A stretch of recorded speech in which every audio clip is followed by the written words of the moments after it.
지금 저 천한 놈이 뭘 만지는 거야? 그 만지면 안 돼! 서울 강남 한복판 숨소리조차 사치로 느껴지는 로열 갤러리아의 정적을 깨고 얼음장 같은 음성이 로비를 갈랐습니다. 전 세계에 단 한 대뿐인 가치를 환산하기조차 어려운 50억 원의 명품 바이올린. 청소부 엄마를 따라온 6살 소년 지우가 호기심에 그 현을 살짝 건드린 순간 평범했던 한 가족의 운명은 비참한 절벽 끝으로 내몰리고 말았습니다. 회장님, 제발 한 번만 용서해 주십시오. 제 아들입니다. 제가 다 죽을 죄를 지었습니다. 차가운 대리석 바닥에 머리를 찌우며 오열하는 엄마. 그 위로 대한민국 재벌 중 가장 냉혈하다는 박 회장의 그림자가 드리워집니다. 그는 비릿한 미소를 지으며 잔인한 도박을 제안하죠. 좋아. 저 아이가 이 바이올린으로 단 한 곡이라도 완벽히 연주하면 그 자리에서 현금 3억을 주지.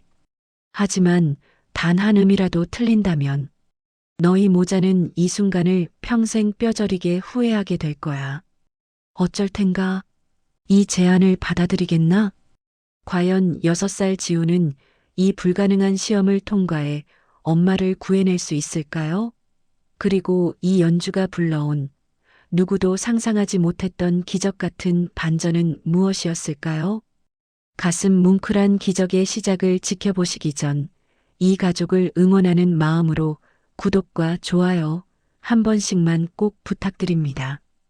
여러분의 따뜻한 댓글 한 줄이 지우에게 큰 힘이 됩니다. 새벽 4시 서울 강남의 심장부는 여전히 깊은 잠에 빠져 있었지만 마치 거대한 요새처럼 우뚝 솟은 로열 갤러리아 백화점만은 은은한 금빛 조명을 내뿜으며 그 위용을 자랑하고 있었습니다. 이곳은 단순한 쇼핑몰이 아니었어요. 대한민국 0.1%만이 발을 들릴 수 있다는 부의 상징이자 범접할 수 없는 신들의 성전과도 같은 곳이었죠. 입구부터 압도적이었습니다. 이탈리아 카라라 광산에서 특수 공수했다는 백색 대리석이 거울처럼 바닥을 덮고 있었고 천장에는 오스트리아 장인이 3년간 한 땀 한 땀 엮어 만들었다는 대형 크리스털 샹들리에가 매달려 있었어요. 새벽 조명을 받은 그 보석들은 마치 밤하늘의 은하수가 쏟아져 내린 듯 황홀한 빛을 발하고 있었죠.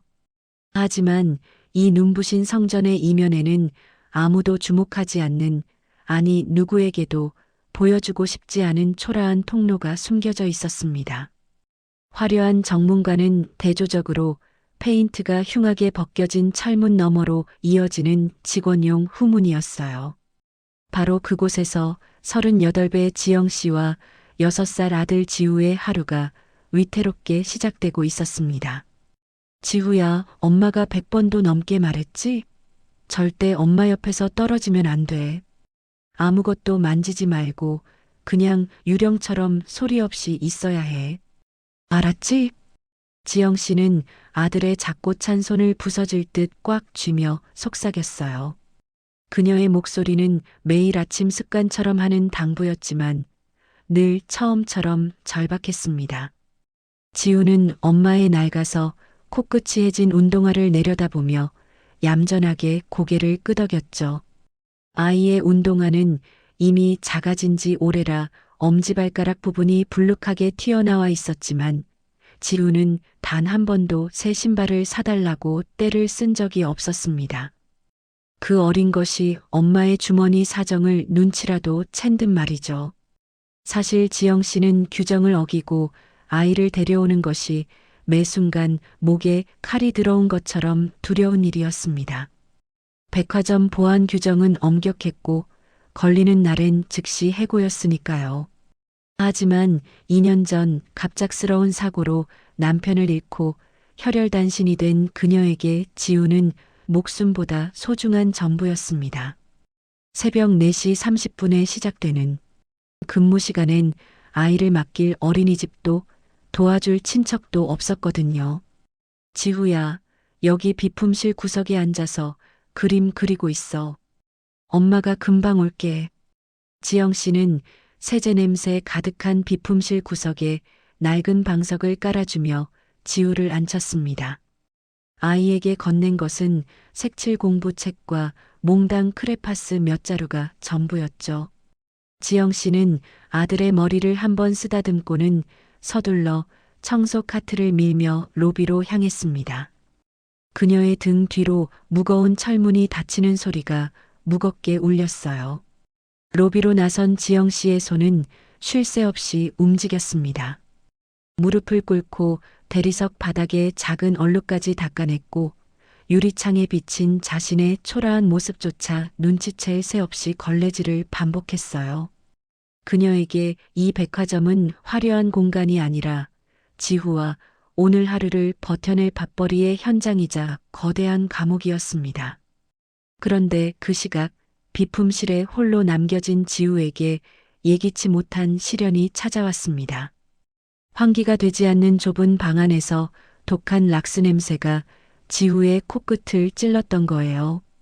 아이는 참다 못해 쿨럭이며 기침을 내뱉었고 신선한 공기를 찾아 본능적으로 문손잡이를 돌렸습니다.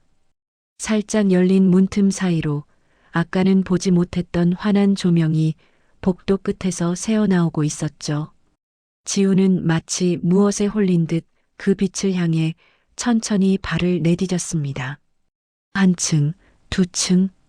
계단을 오르는 지우의 작은 발소리가 고요한 백화점 건물 안에 작게 울려 퍼졌어요. 마침내 1층 로비에 도착한 지우는 그만 자리에 멈춰 서고 말았습니다. 그곳엔 엄마가 말한 유령들의 세상이 아니었어요.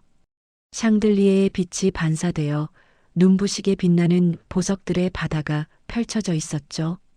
그리고 로비 정중앙 방탄 유리 케이스 안에서 은은하게 붉은 빛을 뿜어내며 잠들어 있던 그것이 지후의 시선을 단숨에 빼앗았습니다. 바로 1721년산 스트라디바리우스. 붉은 악마라는 별명을 가진 전 세계에 단 하나뿐인 전설적인 바이올린이었습니다. 300년의 세월을 견뎌온 나무의 질감은 매끄러웠고 혀는 마치 금방이라도 천상의 소리를 낼 것처럼 팽팽하게 긴장되어 있었죠. 지우는 그 바이올린을 보는 순간 가슴속 깊은 곳에서 알 수 없는 고동이 치는 것을 느꼈습니다. 아이는 그것이 50억이라는 천문학적인 가치를 지닌 물건인지 그것을 건드리는 것이 자신의 인생을 송두리째 뒤흔들 불씨가 될 것인지 전혀 알지 못했어요. 그저 그 악기가 내뿜는 신비로운 아우라에 이끌려 아이는 유리에 얼굴을 바짝 밀착시켰습니다. 그런데 그때 지우의 눈에 들어온 것이 있었습니다. 환기를 위해 케이스 위쪽에 아주 미세하게 뚫려 있던 5cm 남짓한 틈이었죠. 지우는 그 틈 사이로 작은 손가락을 조심스럽게 집어넣었습니다. 그리고 마치 무엇인가를 확인하려는 듯 바이올린의 가장 가느다란 현을 살짝 튕겼습니다. 딩! 맑고도 투명한 소리가 텅 빈 로비 전체를 휘감았습니다. 지후의 눈이 휘둥그레졌어요. 난생 처음 듣는 아름다운 소리에 지우는 자신도 모르게 미소를 지었습니다. 하지만 그 맑은 소리는 지우에게 축복이 아닌 재앙의 신호탄이었습니다. 거기 누구야? 감히 어디라고 손을 대. 날카로운 호통 소리와 함께 검은 정장을 입은 보안 요원들이 사방에서 튀어나왔습니다. 지우는 겁에 질려 손을 빼려 했지만 당황한 나머지 손가락이 현에 걸려 바이올린이 크게 흔들리고 말았죠. 이 자식이 지금 무슨 짓을. 보안 요원이 지우의 뒷덜미를 거칠게 잡아챘습니다. 지우는 비명을 지르며 바닥으로 나동그라졌고 그 소란을 들은 지영 씨가 사색이 되어 달려왔습니다. 그리고 그때 로비 정문이 열리며 수십 명의 수행원을 거느린 박 회장이 나타났습니다. 박 회장의 차가운 시선이 지후와 그리고 살짝 어긋나 있는 50억짜리 바이올린에 머물렀습니다. 로열 갤러리아의 공기가 순식간에 영하로 얼어붙는 순간이었습니다. 이제 지후와 지영 씨 앞에는 지옥보다 더 잔인한 운명의 주사위가 던져지려 하고 있었습니다. 로비의 공기는 마치 진공 상태처럼 숨막히게 정체되었습니다. 바닥에 내팽개쳐진 지우의 울음소리조차 박 회장의 서슬 퍼런 안광 앞에서는 소리 없이 흩어질 뿐이었죠. 수십 명의 보안 요원과 수행원들은 마치 석상처럼 굳어버렸고 오직 박 회장의 구두 소리만이 대리석 바닥을 신경질적으로 때리며 지우를 향해 다가왔습니다. 회장님, 제발 살려주십시오. 지영 씨는 무릎으로 기어가 박 회장의 구두 앞날을 붙잡았습니다. 그녀의 손은 이미 거친 청소일로 갈라지고 터져 피가 배어 나오고 있었지만 지금 그녀가 느끼는 통증은 심장을 도려내는 듯한 공포에 비하면 아무것도 아니었습니다. 청소부 주제에 감히 이성스러운 곳에 핏덩이를 끌어들여 그것도 모자라.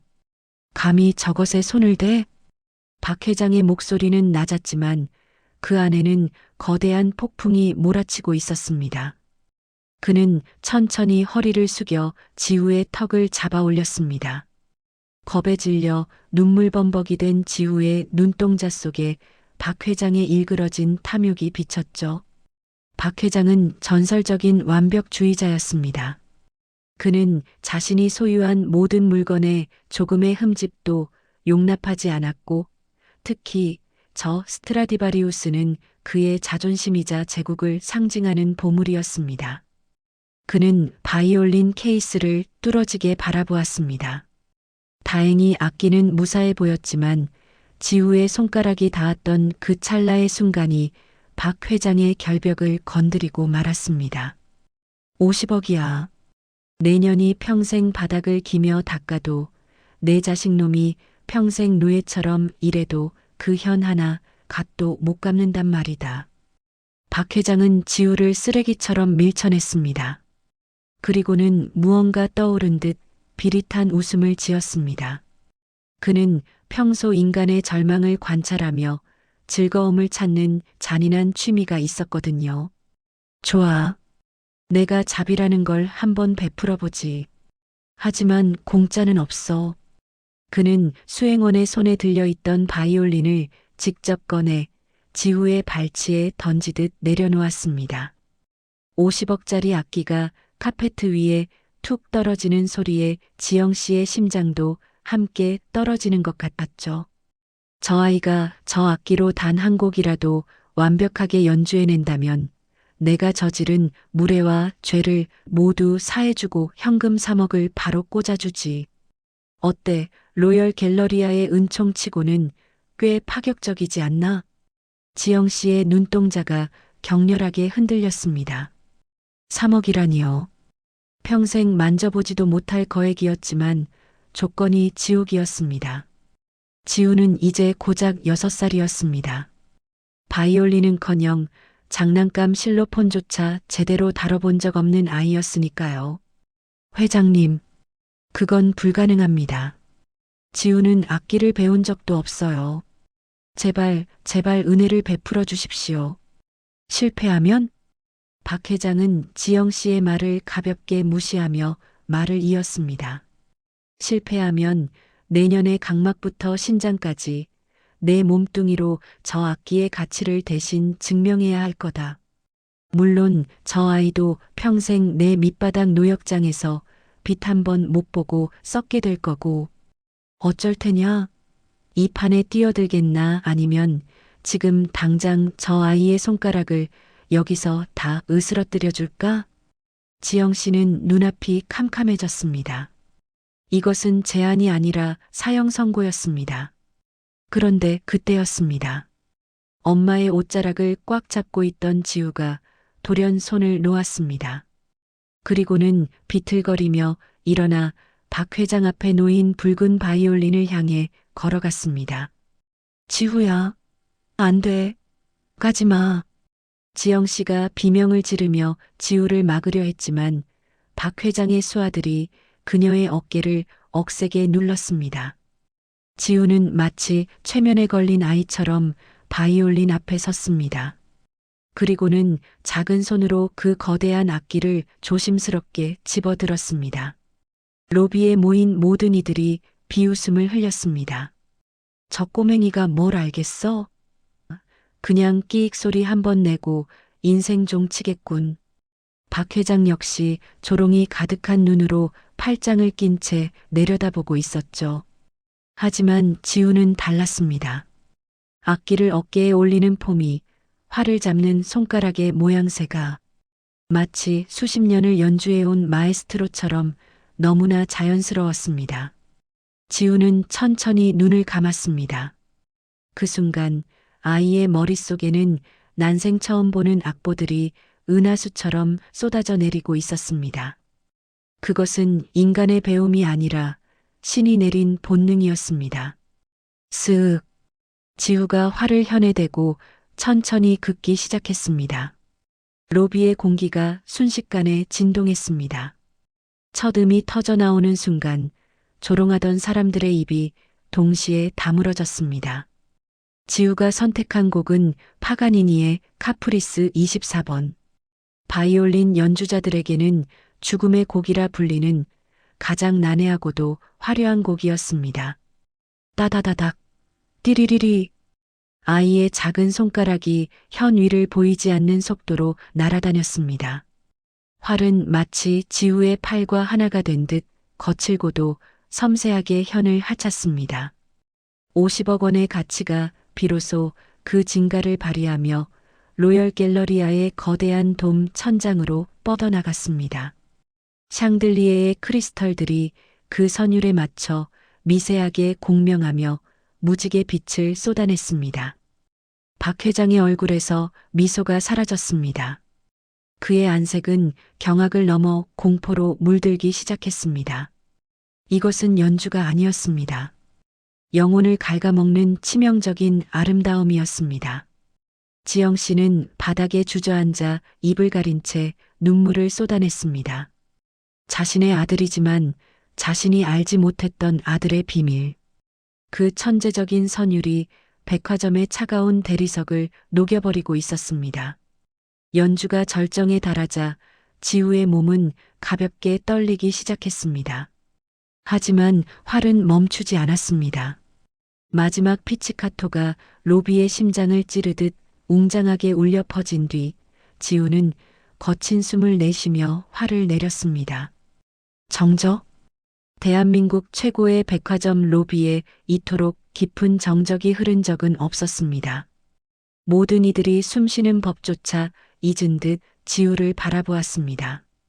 박 회장은 굳어버린 채 한동안 움직이지 못했습니다.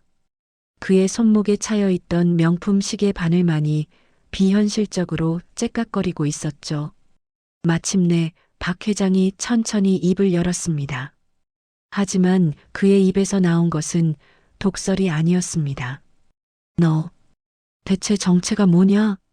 지우는 아무 말 없이 바이올린을 내려놓고 엄마의 품으로 달려가 안겼습니다. 박 회장의 눈에는 이제 탐욕이 아닌 기이한 광기가 번득이기 시작했습니다. 그는 지갑 대신 안주머니에서 만년필을 꺼냈습니다. 그리고는 수행원이 들고 있던 서류 한 장을 빼서 그 뒷면에 무언가를 갈겨쓰기 시작했습니다. 3억? 아니, 3억으로는 부족해. 박 회장이 지영 씨를 향해 종이를 던졌습니다. 그것은 영수증이 아니라 지우의 인생을 송두리째 바꿀 운명의 계약서였습니다. 로열 갤러리아의 로비에 내려앉은 정적은 쉽게 깨지지 않았습니다. 박 회장이 던진 종이는 가볍게 팔랑거리며 지영 씨의 무릎 위에 안착했죠. 그것은 단순한 수표가 아니었습니다. 로열 갤러리아 전속 아티스트 계약서, 그리고 그 옆에는 선명하게 적힌 숫자 3천만 원과 매달 지급이라는 문구가 박혀 있었습니다. 3억은 한 번으로 끝나는 푼돈이지.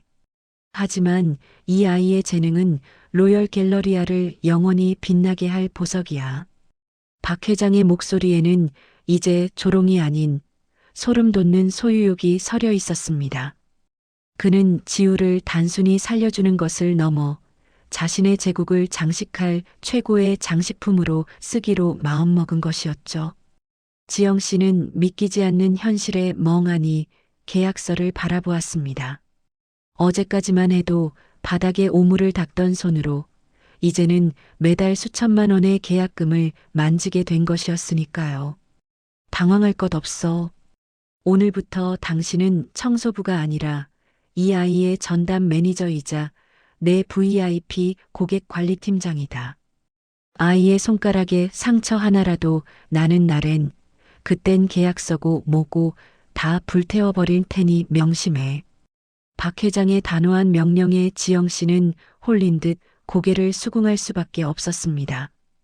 그렇게 지우는 백화점의 작은 거장이 되었습니다. 일주일 뒤부터 기적이 시작되었습니다. 매일 아침 9시 백화점이 문을 열기 전 30분 동안 지우는 로비 중앙의 특별 무대에 올랐습니다. 50억짜리 스트라디바리우스는 이제 지우의 전용 악기가 되었고 아이가 활을 긋는 순간 로열 갤러리아는 쇼핑몰이 아닌 천상의 콘서트홀로 변했죠. 이 광경을 지켜보던 한 젊은 유튜버가 숨을 죽인 채 스마트폰을 들었습니다. 지우의 작은 어깨가 들썩이며 뿜어내는 파가니니의 선율, 그리고 대비되는 아이의 천진난만한 표정. 이 영상은 업로드된 지 단 3시간 만에 조회수 100만을 돌파하며 인터넷 세상을 뒤집어 놓았습니다. 속보 강남 백화점에 나타난 6살 모차르트, 정체는 청소부의 아들. 전 세계가 경악한 붉은 악마의 재림, 10억 뷰 신화의 주인공 지우. 영상은 국경을 넘어 전 세계로 뻗어나갔습니다. 뉴욕 타임스, BBC, CNN 등 해외 유력 매체들이 지우의 연주를 메인 뉴스로 다루기 시작했죠. 인간의 기교를 넘어선 신의 영역이라는 찬사와 함께 영상 밑에는 10억 개가 넘는 댓글과 전 세계 언어로 된 응원 문구가 달렸습니다. 로열 갤러리아의 매출은 수직 상승했고 전 세계 관광객들이 지우의 연주를 1분이라도 듣기 위해 새벽부터 백화점 정문 앞에 장강처럼 줄을 서는 진풍경이 벌어졌습니다. 지우의 삶은 화려하게 빛났지만 지영 씨의 마음 한구석에는 말 못할 불안감이 피어오르고 있었습니다. 지우가 유명해질수록 4년 전 그날의 기억이 그녀의 목을 조여왔거든요. 남편을 잃고 넋이 나간 채 헤매던 서울의 한 골목길, 그곳에서 혼자 울고 있던 2살배기 아이. 경찰에 신고해야 한다는 이성보다 하늘이 내게 준 선물이라는 탐욕이 앞섰던 그날의 선택. 엄마, 왜 울어? 나 오늘 연주 잘했잖아. 어느새 다가온 지우가 작은 손으로 지영 씨의 눈물을 닦아주었습니다. 지영 씨는 아들을 꽉 껴안으며 속으로 빌고 또 빌었습니다. 제발 이 행복을 빼앗지 말아달라고, 이 아이만은 내 곁에 있게 해달라고 말이죠. 하지만 운명의 시계추는 멈추지 않았습니다. 지구 반대편 호주의 한 대저택, 세계적인 바이올리니스트 데이비드 강과 그의 아내 엘레나는 10억 뷰를 기록 중인 지우의 영상을 넋이 나간 채 보고 있었습니다. 엘레나의 손에는 4년 전 한국 여행 중 잃어버린 아들 레오의 사진이 들려 있었죠. 데이비드, 저 눈빛 좀 봐요. 저 아이가 활을 잡을 때 새끼손가락을 살짝 구부리는 습관. 레오랑 너무 똑같지 않아요? 엘레나의 목소리는 절규에 가까웠습니다. 4년간 아들을 찾아 전 세계를 헤매며 다 타버린 가슴에 다시 불이 붙은 것이었습니다. 데이비드 역시 떨리는 손으로 화면 속 지우의 뒷덜미를 확대했습니다. 화질은 좋지 않았지만 아이의 귀 뒤쪽 뒷덜미에 자리 잡은 엄지손톱만 한 갈색점. 그것은 레오가 태어날 때부터 가지고 있던 세상에 하나뿐인 낙인이었습니다. 한국으로 가요. 지금 당장. 데이비드의 결단과 함께 두 사람은 다음 날 새벽 비행기에 몸을 실었습니다. 그들은 자신들의 아들이 대한민국 최고의 백화점에서 박 회장의 인형이 되어 연주하고 있다는 사실에 분노했고 동시에 살아있어 준 것에 대한 감사의 눈물을 흘렸습니다. 비행기가 인천공항에 착륙하던 그 시각, 지우는 평소와 다름없이 로열 갤러리아의 무대에 올랐습니다. 수많은 인파 속에서 유독 긴장한 표정으로 검은 선글라스를 쓴 남녀가 맨 앞줄에 자리를 잡았습니다. 지우가 연주를 위해 바이올린을 턱에 괴는 순간 엘레나는 자리에서 일어날 뻔한 것을 데이비드의 손에 붙잡혀 간신히 참아냈습니다. 심장이 터질 듯한 박동 소리가 로비를 가득 채운 바이올린 선율과 뒤섞였습니다. 지우는 자신의 운명을 결정지을 친부모가 코앞에 있다는 사실도 모른 채 오직 엄마 지영 씨를 향해 미소를 지으며 활을 켰습니다. 그리고 연주가 끝나는 순간 엘레나의 입에서 참아왔던 한마디가 터져나왔습니다. 레오, 내 아들 레오. 수천 명의 관중 앞에서 터져나온 그 이름에 지영 씨의 심장이 그대로 멈춰 섰습니다. 박 회장의 비서들이 당황해 부부를 가로막았지만 이미 지후와 엘레나의 눈이 허공에서 마주치고 말았습니다. 4년의 세월을 뛰어넘어 핏줄의 이끌림이 차가운 대리석 로비를 뜨겁게 달구기 시작했습니다. 레오, 내 아들 레오. 엘레나의 비명이 로열 갤러리아의 웅장한 돔 천장을 찌르듯 울려 퍼졌습니다.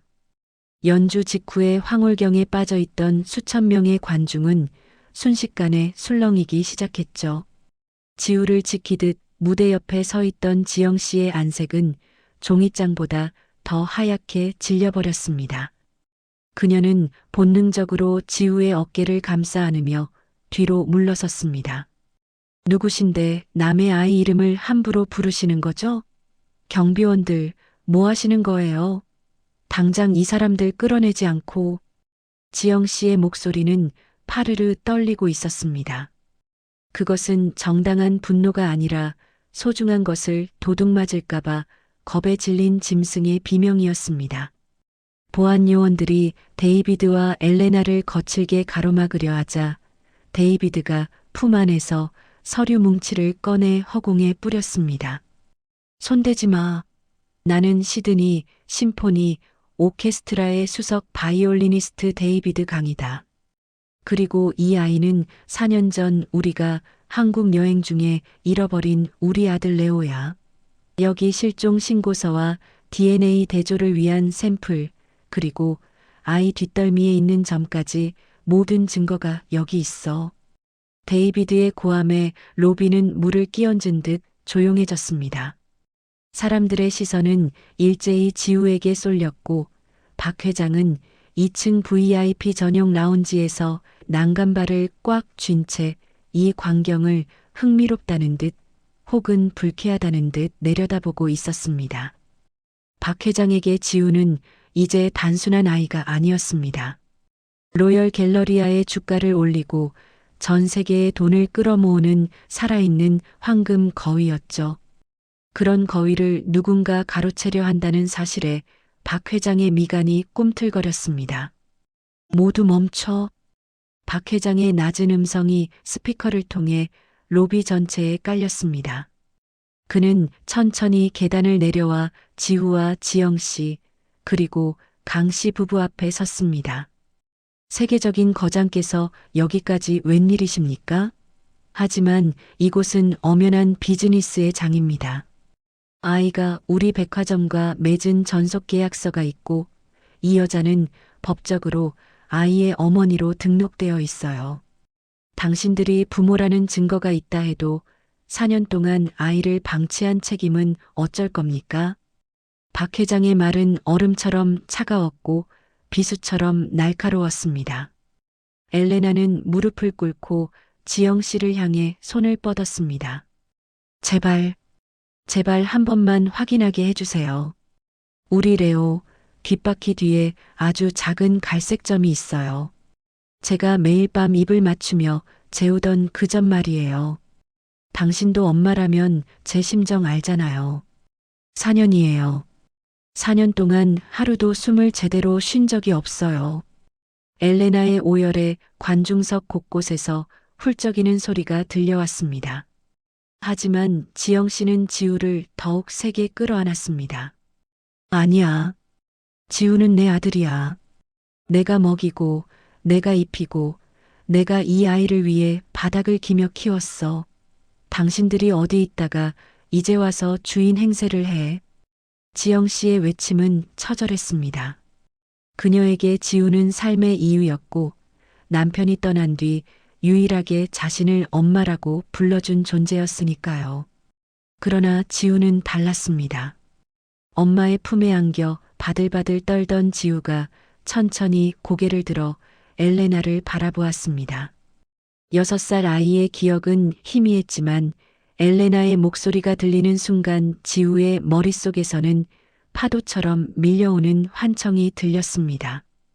따뜻한 호주의 햇살, 코끝을 간지럽히던 유칼립투스 향기, 그리고 누군가 자신을 레오라고 부르며 바이올린을 켜주던 그 포근한 자장가.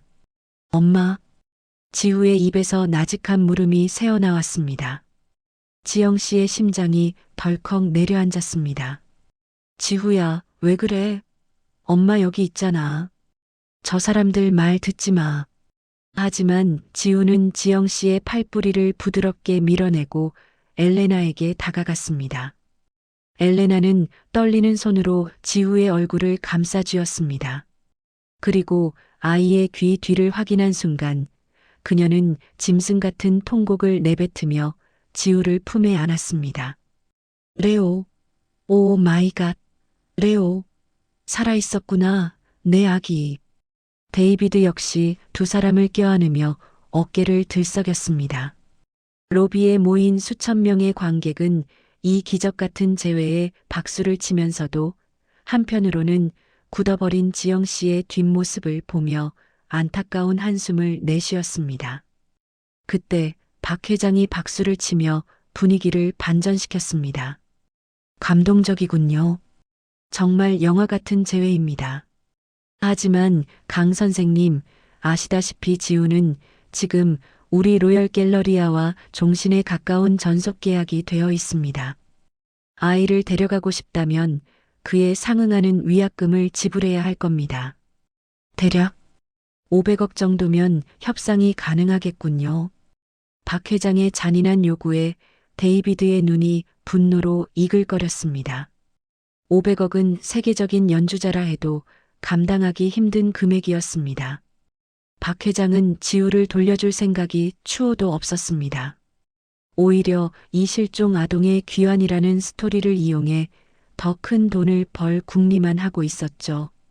지영 씨는 그 아수라장 속에서 홀로 고립된 섬처럼 서 있었습니다. 지우는 친부모의 품 안에서 눈물을 흘리면서도 동시에 겁에 질린 눈으로 자신을 키워준 엄마 지영 씨를 바라보고 있었습니다. 아이의 눈에는 미안함과 그리움, 그리고 공포가 뒤섞여 있었죠. 지우야, 이리 와. 엄마한테 와야지. 지영 씨가 손을 내밀었지만 지우는 선뜻 발을 떼지 못했습니다. 피의 이끌림과 정의 무게 사이에서 6살 아이의 영혼은 갈기갈기 찢어지고 있었습니다. 박 회장의 비릿한 웃음과 강 씨 부부의 절규, 그리고 지영 씨의 무너져 내리는 흐느낌이 로열 갤러리아의 화려한 조명 아래서 기괴한 불협화음을 만들어내고 있었습니다. 과연 이 잔인한 운명의 삼각관계는 어떤 결말을 향해 달려갈까요? 지우의 손에 들린 50억짜리 바이올린만이 이 모든 비극을 지켜보며 차갑게 빛나고 있었습니다. 박 회장의 500억 위약금 선언은 로비를 순식간에 동토의 땅으로 만들었습니다. 아이의 천부적인 재능을 오직 숫자로만 계산하는 재벌의 탐욕 앞에 천륜조차 무력해지는 순간이었죠. 하지만 그때 줄곧 고개를 숙이고 흐느끼던 지영 씨가 천천히 고개를 들었습니다. 그녀의 눈빛은 이전과는 완전히 달랐습니다. 공포에 질린 청소부가 아니라 아들을 위해서라면 지옥 불길에도 뛰어들 준비가 된 진짜 어머니의 눈빛이었죠. 지영 씨는 품 안에서 낡은 수첩 하나를 꺼냈습니다. 그것은 그녀가 4년 동안 지우를 키우며 매일 써내려간 성장 일기였습니다.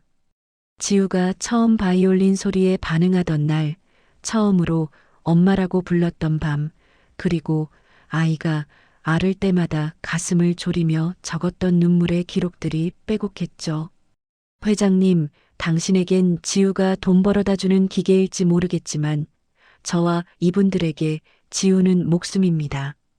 당신이 요구하는 그 500억, 제가 치르겠습니다. 지영 씨의 목언저리가 파르르 떨렸습니다. 저는 4년 전 길 잃은 아이를 신고하지 않은 범죄자입니다. 그 대가로 감옥에 가라면 가겠습니다. 하지만 지우를 당신 같은 장사꾼의 놀이개로 두지는 않을 겁니다. 지금 이 로비에는 수천 명의 관객과 라이브 중인 카메라들이 있습니다. 당신의 그 추악한 위약금 협박이 전 세계에 생중계되고 있는데 과연 로열 갤러리아의 주가가 내일 아침에도 무사할까요? 지영 씨의 서슬 퍼런 일갈에 박 회장의 얼굴이 불그락푸르락 달아올랐습니다. 전 세계 10억 명이 시청하는 이 극적인 재회 현장에서 아동 착취와 천륜 매매라는 낙인이 찍히는 순간 그의 제국은 무너질 것이 분명했죠. 박 회장은 이를 갈며 뒤로 물러설 수밖에 없었습니다. 그때 지우가 엘레나의 손을 잡고 지영 씨에게 다가왔습니다. 지우는 자신의 두 엄마를 번갈아 바라보며 50억짜리 스트라디바리우스를 다시 고쳐 잡았습니다. 그리고 지우의 눈짓에 데이비드 강이 옆에 있던 그랜드 피아노 앞에 앉았습니다. 말하지 않아도 통하는 음악가들의 교감. 로비에는 이제껏 들어본 적 없는 가장 슬프고도 아름다운 선율이 흐르기 시작했습니다. 지우의 바이올린과 데이비드의 피아노가 만들어내는 합주. 그것은 잃어버린 4년을 보상받는 친부의 참회이자 아이를 지극정성으로 키워준 지영 씨를 향한 엘레나의 눈물 섞인 감사였습니다. 연주가 클라이맥스에 다다르자 엘레나는 지영 씨의 거친 손을 꽉 잡았습니다. 지영 씨, 당신이 아니었다면 우리 레오는 이 세상에 없었을지도 몰라요. 당신의 사랑이 이 아이의 재능을 꽃피웠습니다. 우리 지우를 위해 가족이 되면 안 될까요? 엘레나의 진심 어린 제안에 지영 씨는 무너져 내렸습니다. 빼앗길까봐 두려워했던 마음이 눈 녹듯 사라지고 지우를 향한 더 큰 사랑이 그 자리를 채웠죠. 박 회장은 결국 여론의 문매를 견디지 못하고 지우의 전속 계약서를 그 자리에서 찢어버렸습니다. 대신 그는 이 기적 같은 스토리를 기념하는 재단을 설립하고 지우의 교육을 전폭 지원하겠다는 약속으로 간신히 체면을 차려야 했죠. 이제 로열 갤러리아의 로비에는 청소부의 아들도 재벌의 인형도 없었습니다. 오직 두 엄마의 사랑을 한 몸에 받는 천재 소년 지우만이 찬란한 조명 아래 서 있었습니다. 지우는 연주를 마치고 두 엄마에게 달려가 품에 안겼습니다. 한 명은 핏줄을 준 엄마, 한 명은 영혼을 키워준 엄마. 지우의 양볼에 두 엄마의 입맞춤이 동시에 내려앉았습니다. 50억짜리 바이올린의 현보다 더 단단하고 아름다운 사랑의 앙상블이 완성되는 순간이었습니다. 기적은 화려한 백화점 로비에서 시작되었지만 그것을 완성한 것은 차가운 돈이 아니라 뜨거운 어머니의 눈물이었습니다.